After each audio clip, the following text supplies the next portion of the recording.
안녕하십니까. 2023년 5월 20일 토요일입니다. 코페스 동반자 채널에서 오늘은 군 전투 차량을 꼭 성능 개량을 해야만 하는 이유는 병사들 생존 때문, 이런 주제로 말씀을 드리도록 하겠습니다. 군에는 차량 부대가 있는데 그 차량 부대는 전투 차량을 보유하고 있는 부대와 수송 차량을 보유하고 있는 부대 또는 민간 차량을 보유하고 있는 부대가 있습니다. 예를 들면 국방부나 육군본부 같은 데서 직업 장교들을 태우고 다니는 그런 차량들은 민간 차량이라도 괜찮습니다. 그리고 보급을 하는 차량들은 전투 차량과 좀 달라도 됩니다. 그런데 전투를 하는 작전에 투입하는 차량은 달라야 됩니다. 지금 대한민국은 자유우방 세계에서는 4위의 국방력을 자랑하는 나라입니다. 미국과 영국, 독일 다음에 대한민국, 일본이 아닙니다. 그리고 전 세계를 통틀어서는 6위권 정도 되는 나라입니다. 나토의 보급 능력이 대한민국 군대의 보급 능력만도 못하다, 이런 말이 나올 정도로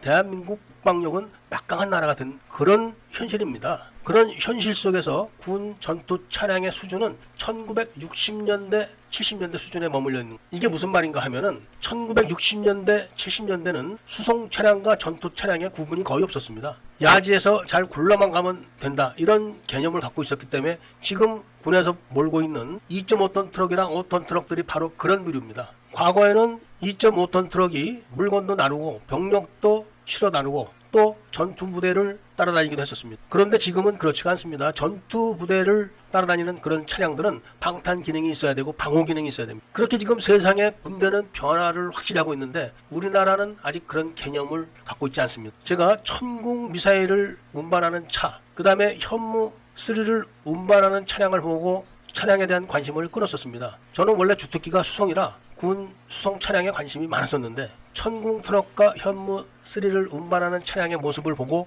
이게 의도가 있구나 하는 생각을 했기 때문에 그런 겁니다. 과거에는 병력이 많아가지고 진지 보수 작업도 자주 다녔습니다. 그런데 요즘은 병력이 없습니다. 천궁 발사 차량들이 작전을 하는 사진을 볼 것 같으면은 날씨 상태가 양호할 때 찍은 겁니다. 그런데 상황이 나빠진 경우에는 지금 군에서 운영하는 그런 차량들은 그런 진지에 들어가면 못 나옵니다. 특히 미사일을 탑재한 차량들은 전략 무기를 싣고 있기 때문에 공격을 받게 되면 국가에 큰 손실이 오고 전쟁 승패가 좌우되는 그런 피해까지 올 수가 있는 겁니다. 그런 중대한 차량에 천문학적인 돈을 투자해가지고 개발한 미사일을 쓰레기차 같은 데다가 색깔만 바꿔가지고 싣고 다닌다, 이걸 봤을 때 저는 상당히 분노했었습니다. 8인치 포차 같은 경우는 타이어가 1600각개에 24인가 그랬었습니다. 굉장히 큽니다. 그것을 대우가 3개가 달린 차가 빠지게 돼도 못 나옵니다. 타이어의 홈이 전차 궤도보다 더 깊습니다. 그래도 못 나옵니다. 그런데 쓰레기차 같은 데다가 뺑기칠만 바꿔가지고 저런 진지에 들어가게 되면은 못 나옵니다. 그것은 그 전략부대가 전멸을 하는 것을 의미하는 겁니다.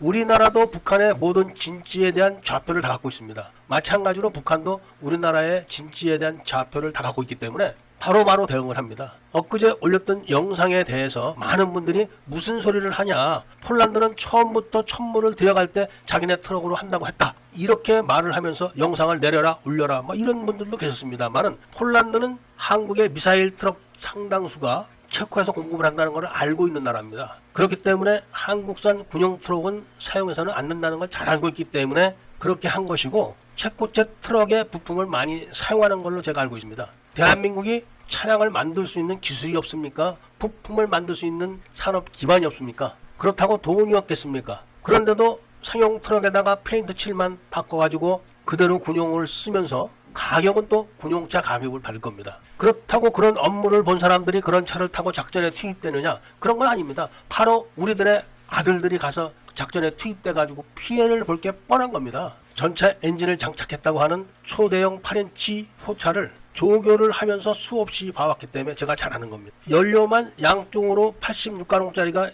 들어갑니다. 그러니까 86가롱짜리가 2개가 달리는 거죠. 그런 차도 빠지면 못 나옵니다. 그런데 차대가 낮아가지고 바퀴도 작은 저런 미사일 차량들이 진지에 들어갔다가 빠지게 되면은 작전은 실패하는 겁니다. 어떤 구독자님께서 우리나라 군대 병력이 8명이지만 아들 면회 가보니까 5명에서 6명밖에 없더라, 이렇게 이야기를 하시던데, 전략 무기인 미사일 차량들의 트럭을 저런 식으로 운영하는 게 바로 그런 것과 같은 맥락이라고 저는 보고 있기 때문에 군 차량에 대한 영상을 제작을 안 했던 겁니다. 영상에서 보시는 것처럼 폴란드 군용 차량을 싣고 가는 우리나라 트럭과 차대 높이와 타이어를 비교해 보십시오. 적의 세계 6위의 군사력을 갖고 있는 나라의 현재 모습이다. 이런 긍정적인 여론을 밀매분들께서 많이 조성해 주시기를 부탁드리면서 오늘 이야기를 마치고자 합니다. 애국 시민분들과 밀매분들께서는 구독을 꼭 좀 해주시고 좋아요와 알림 설정도 부탁드리면서 이야기를 들어주신 데 대해서 감사드립니다.